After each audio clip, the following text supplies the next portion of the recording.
this is the day you should have stayed home.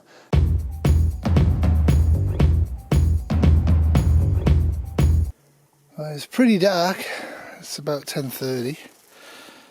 Not snowing yet. Snow's supposed to start at midnight or so and get heavy by 3 AM and stay heavy for quite a few hours after that. Meow! This is Huples Cat. I'm inside a tent in central Ontario, and it's a nice tent and I'm hoping it's going to last. It's forecast to start snowing in about an hour, and I should have significant snowfall, maybe a foot of snow during the night. Testing my tent out, testing out my equipment, testing out my sleeping bag. Because this is a test equipment, I can walk 10 minutes that way and I can be home. This video is the first in this, and it just basically shows me setting this tent up and talking about how you set a tent up on snow and some of the things I'm thinking I'm going to encounter. It is very much book and video learning for me. The only time I've ever actually slept in a tent outdoors was by accident when I was in my teenage years, when it snowed 2 foot of snow on us in the English Lake District and we weren't expecting it. And the other time it was dog sledding, and it was one of those fixed permanent big canvas tents with the fire in it. There is no fire in this tent. So the only thing I don't really like about this tent, there's only one doorway, but if you look, they have kind of a nice view. So my boots are upside down so they won't fill the snow, and this will in theory go over that, so we'll see what happens. So that's my little vestibule area. I think the snow is just going to completely cover that, but we'll see. So I have my BioLite light lit and hanging in there. I'm just leaving the external plastic on this because might as well, and I put a hole through the top to hang it up there. So the air temperature is probably about minus 12 to minus 14 centigrade, which is cold, and the ground temperature is probably slightly lower than that because it's been a lot colder today.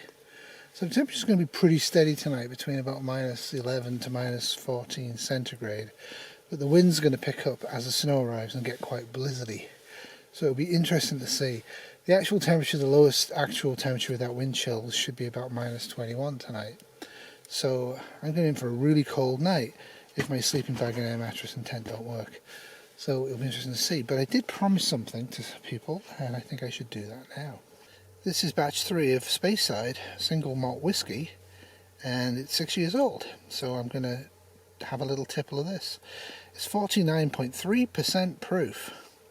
So yeah, I got about 24 of these in an advent calendar for a whiskey company for Christmas, which I bought myself because I was excited. So I guess they're kind of publishing the fact that they do boutique whiskies. Pretty sure I'm never going to buy one from them, but I did enjoy the advent calendar. Of course, if I'd actually used it as an advent calendar, I would have been pretty toasted. Peaty moss.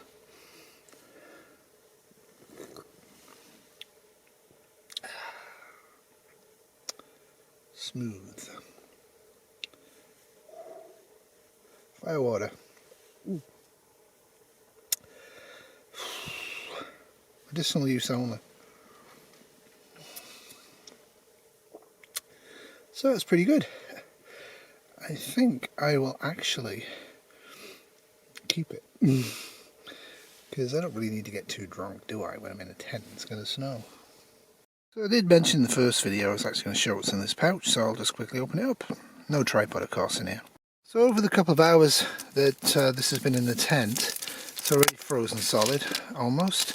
So maybe it'll warm up overnight. I'm probably going to have to use body heat for that if I wanted it. Strangely enough, this one's fine. So I'm actually going to drink this now. And then I'll have a pee bottle. I can't pee much. Little first aid kit, don't need it, but anyway, and a lighter.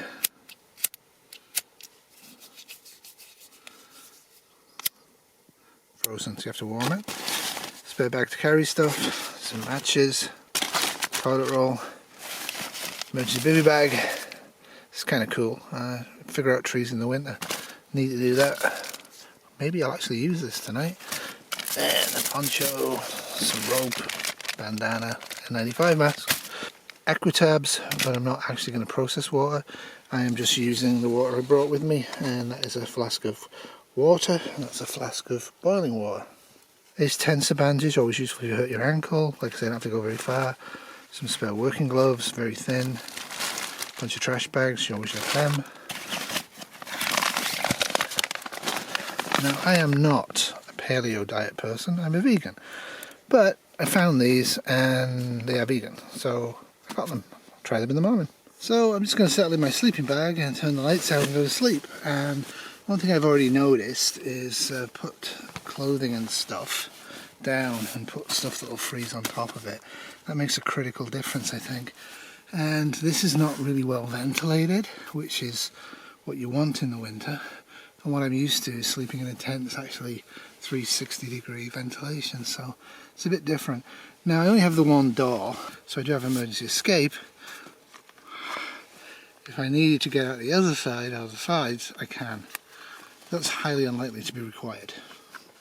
Well, sometime in the middle of the night, snowing, and I'm having a hard time sleeping. It's getting kind of cold.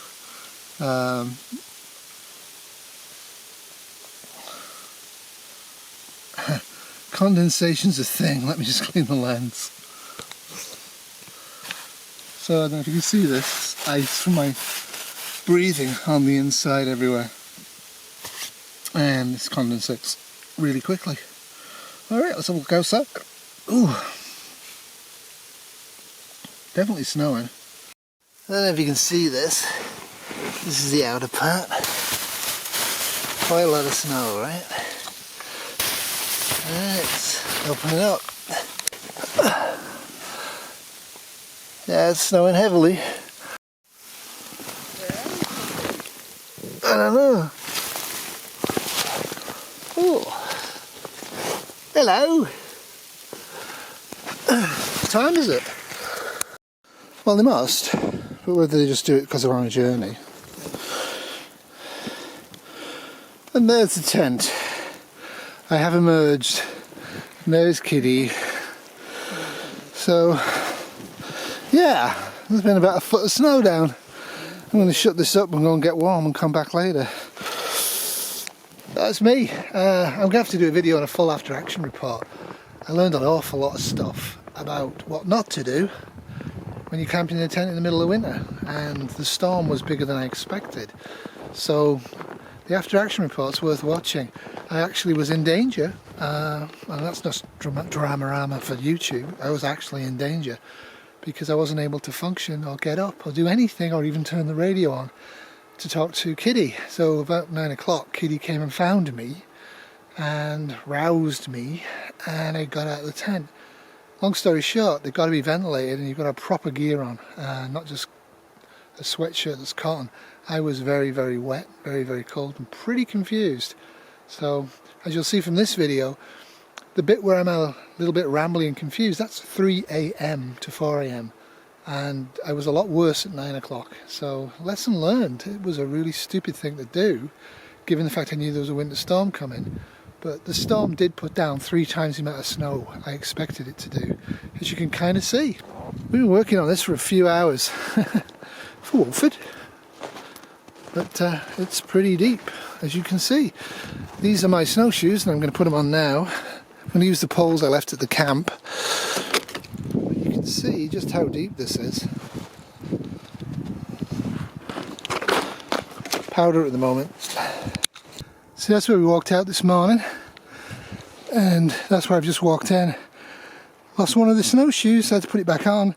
This is not as easy as it looks.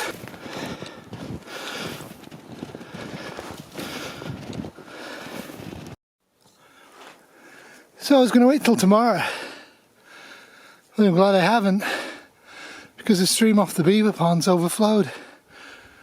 That's it for me. There will be a follow-up video about the lessons I learned, but as a teaser, I didn't expect it to flood, and it did. And if this was my bug out plan, heading into the forest or moving in a wilderness area in winter, yep, it wasn't going to work. Interesting. Back to the drawing board. You all take care, whatever you're doing out there. Get out and have some fun. If the weather's bad, do it safely. I did get hypothermic last night, and like I say, this is not a good bug out plan, is it? That's my drenched pack. Bye! All right, joining us is Sergeant Carrie Schmidt, Highway Safety Division 4, Ontario. Thank you very much for being able to join us this morning. Give us a sense of what you've been seeing. Sorry, I'm a bit out of breath. I've been pushing cars out of snowbanks here for the last hour and a half, 2 hours already. I can't tell you how many cars I've pushed out that had just all-season tires, no traction. If you are stuck in the snow, learn how your vehicle operates, turn off your traction control. That'll probably give you a little bit extra opportunity to spin your tires and get your vehicle moving again. We got cars backed up, stopped all over the place. Vehicles can't make it up off ramps because of the grade. They're stuck in snowbanks. I hear sirens in the distance, and all I think about is that these emergency responders, ambulances, paramedics can't get to the locations because traffic is backed up everywhere. There's cars stuck everywhere, tractor trailers. It's just been an absolute mess here right now, and I just want to thank the snowplow operators that are doing their best. Normally they come out in full echelons of plows and clear the entire highway. That's impossible for them right now because there's cars everywhere. We had a lone plow just come through here and plow a single lane, allow some traffic to move. Thank you to those guys doing their work. This is the day you should have stayed home. You know, this is what I'm dealing with right now. I have one lane of traffic, but all you see is cars off in the distance there, stuck in snowbanks. We'll go try to get them pushed out in a bit, but people are out there shoveling snow. They're regretting their decision to leave this morning, and we're just responding to call to call to call. I just heard the Gardiners being shut down in both directions. Highway 401 is very slow in every direction, so yeah, it's going to be a frustrating day for a lot of people. This has been a Sleepy Terrier in front of the Fire Production 2022.